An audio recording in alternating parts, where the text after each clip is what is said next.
All right. Hey everyone, and good morning. This is Kit Cabello. Short live stream, but this is something I just want to just bring to everyone's attention because I noticed that when we were covering the CNN climate change town hall, as well as doing a few other of our individual live streams and programs, there were some comments in there where people were mentioning, well, where's Representative Tulsi Gabbard? How come you're not talking about Tulsi Gabbard in the off act? Or the very fact that she was, not put into the CNN climate change town hall. And the thing is, this is a chance for us to talk about. So first, her campaign continues to go on. So I'm really impressed with the fact that even though the DNC is playing their games, Representative Tulsi Gabbard is still in the race. She is still pushing forward and getting her word out. Now, what do I mean by this? Well, recently there's been some updates. Number one, in a poll right now, it shows that she is above Kamala Harris, above by at least by 8%. So that's one significant poll. But again, knowing the DNC, they're going to ignore any polling data that shows anything favorable to Representative Tulsi Gabbard. I mean, just that is what it is, and unfortunately, that's a system that we have here because the DNC wants to play funny games with progressives and independents, but that's just how they are. But that also shows the momentum going forward. And also, it needs to be pointed out that during a climate change town hall at CNN, Representative Tulsi Gabbard was active on Twitter and was also, more importantly, engaging people on Reddit and other forms of social media to get a word out, to get her perspective on climate change, which is, like we said before, a real danger to the human species and to what we have to deal with. And again, any way to get her word out is perfect. And I think at this point, she's all in, even though the fact that the DNC is going to not include her into the third Democratic debate. It's wrong, it shouldn't happen, but that's what happens. But also, recently, and this was yesterday as well, Representative Tulsi Gabbard was also in an event at the Politics and Eggs event in Manchester, New Hampshire on Thursday. Now, she stated this: we're connected regardless of where we come from, our race, religion, orientation, all these different things that is in this current political climate are too often used as wedges to divide us. Now, the thing is, what I find interesting is that during this event, Representative Tulsi Gabbard was explaining the idea of aloha and really how we need to come together as a country. Let's face it, since Trump got elected, more people are divisive, politics is divisive, corporate media is divisive, and we're all at each other's throats. Now, look, we're Americans, and yes, we all have our opinions. No matter what, everyone's going to have a different perspective, a different thought, and that's just human nature. That's humans in general. But here in the United States, nothing's getting done because of a huge divide in politics, and also how corporate media and the establishment has allowed us as citizens to be divided against each other. Remember, we're in a neoliberal corporate, neoconservative establishment. And who does it cater to? Only the top 1%. But Representative Tulsi Gabbard, in this message here, she was basically stating that we need to come together as Americans and we need to deal with these wide ranging problems that are impacting all of us. So she went on to state this. We have a problem with climate change, we have a problem with student debt, we have a problem with our economy, we have a problem with how we intervene in other foreign countries. But in order for things to get done, we as citizens have to come together. The Republican and DNC establishment are set up so that people can be at each other's throats. Nothing gets done, and all the while, the average citizen is left holding the bag.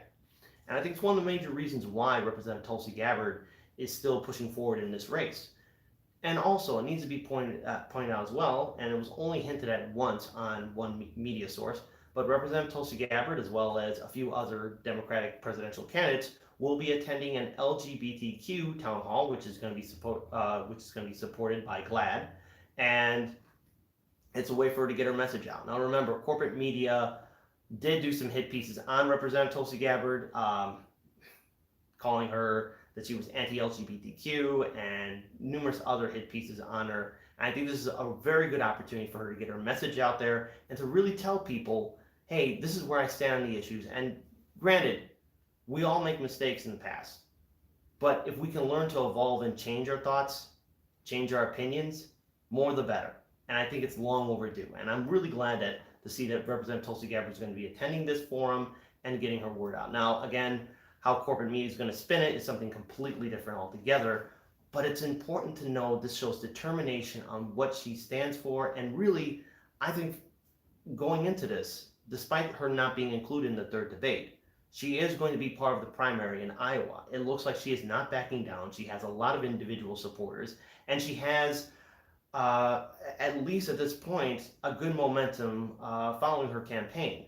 Now, what does it say after maybe the Iowa primary? I don't know. It's quite clear that the rig was in from the beginning, and now we have to really look at the problem of how this will impact other progressives in this 2020 election cycle, most notably Bernie Sanders. Let's not forget that the DNC is going to be all after Bernie as soon as all the other candidates are gone. It's something we saw in 2016, and now we got to prepare for it for 2020. But also very interesting to point out, too, that there was I'm going to be generous with this, a somewhat positive article, somewhat positive, on Representative Tulsi Gabbard by The Atlantic. So it was titled The Enduring Mystery of Tulsi Gabbard. And it's basically went on to state on who she is as a person, what she has done on the campaign trail, why she is continuing to get her message out there.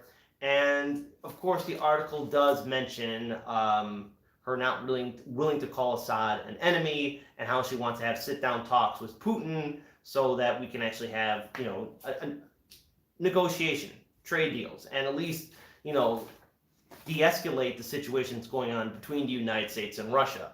Of course, corporate media still can't wrap their heads around it, because let's remember, the Syrian civil war was a devastating situation for the people who lived in that region, and the United States was basically almost all in to intervening in that war. And guess what? Syria's allies was Russia. One mistake, and there could have been a global war. Thankfully, Representative Tulsi Gabbard is the only one out there really addressing it and calling it for what it is. We cannot be involved in foreign countries and foreign affairs, especially if it's to help out the military-industrial complex and the fossil fuel industry. Her message is strong and on point, and a lot of Americans, conservative and liberal, everyone understands it. I think right now, more than ever, she has a voice and she has got her name out there.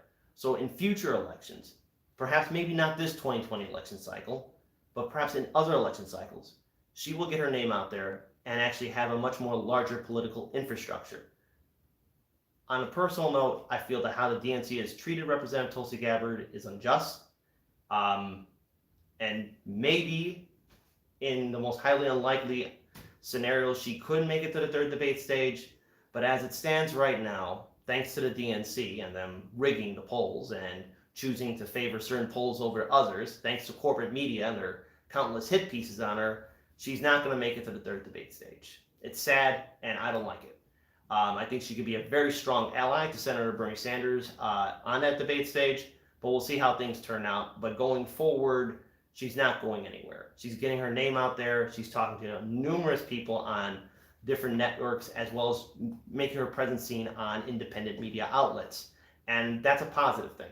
So we'll see what happens. And as for the forced debate and any other debates going forward, or any kind of town hall forums, I'm hoping that she will make it. It looks like she has some momentum going forward, and she's solid. She's in the game for the long run. And we'll see how this turns out maybe after the Iowa primary, whether or not she gets any delegates, whether or not she actually makes a huge impact, and whether any other presidential candidates drop out of the race, especially after the third debate stage or the third Democratic debate. We'll see how that turns out.